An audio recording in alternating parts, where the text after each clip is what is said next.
It's so wild. Like, I wrote a book. I wrote a book. I wrote a book. There are words on this page. My words that I wrote, my thoughts and like what happened and my account of important events in my life. That is former Miss USA Cheslie Kryst sharing her excitement about writing her first book, the finished manuscript shortly before she died by suicide back in 2022. She was 30 years old. Her family says that she battled severe depression for years, and now her mother, April Simpkins, is honoring her daughter's wish and publishing that book. It is called, By the Time You Read This, The Space Between Cheslie's Smile and What a Smile and Mental Illness. April Simpkins joins us first on CBS Mornings. We're very glad you're here, Thank April. you. I just needed a minute when I saw that, because that is how I remember her. Nate, of course, worked with her at Extra. That is how I remember her. And you said you're wearing Cheslie's suit, Cheslie's shoes, and her necklace because it makes you feel close to her. Yes, it absolutely does. And it was important to you to honor her wish to publish the book, because I'm wondering, for so many of us who thought we knew her, I'd had lunch with her many times. She was such a firecracker, just such a joy, a sparkle. So I was totally caught off guard. I didn't know that she had suffered from severe depression.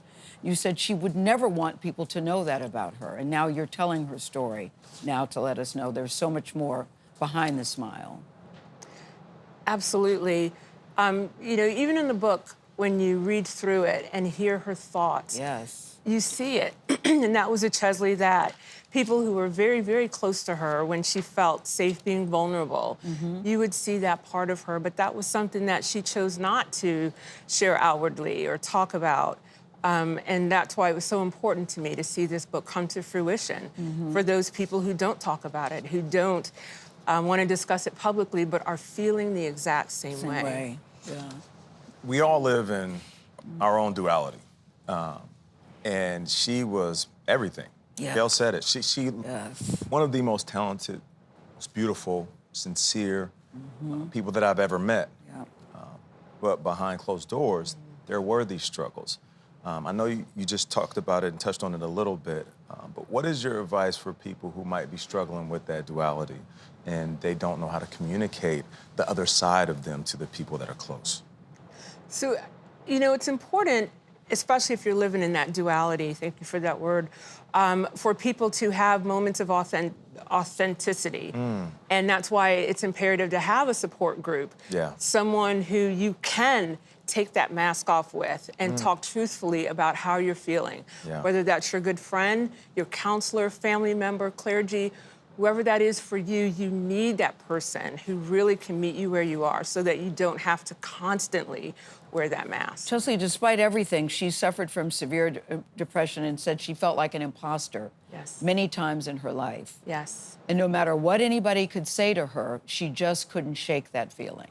Yes. There were many times when I would talk to Cheslie, I would see her do something on television, and she's just a ball of light. Yes. And I was doing well on her job. very Yes. well. And I would say to her, that was so great. How did you feel about it? And she would just pause and she'd say, it was okay. Yeah. Because she would recount every single thing in her mind, or she would talk about that one little thing that she didn't get quite right.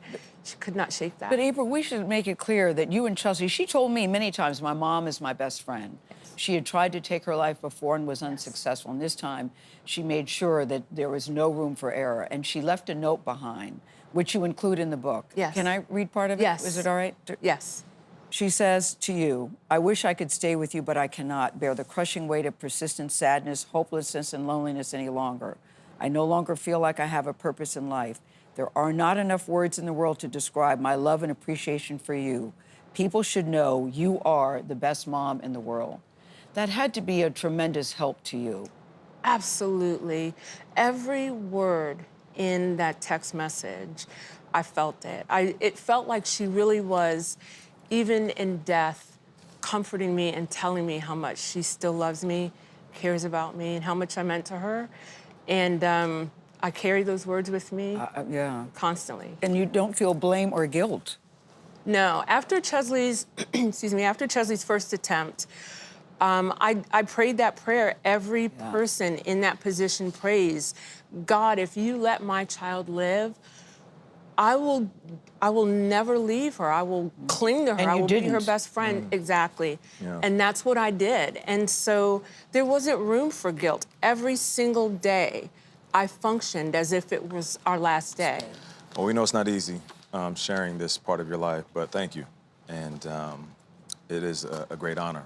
It is an honor. Yeah. You know, because For the you life know, that she lived. there's one line you said in the book. You said, no matter how much you love your children, you can still lose them. Absolutely. And I think that's something as parents we should all pay attention. Absolutely. By the time you read this, is on sale tomorrow. Now, if you or someone is seeking mental health resources, you can call the National Alliance on Mental Illness Helpline. That's 1-800-950-6264.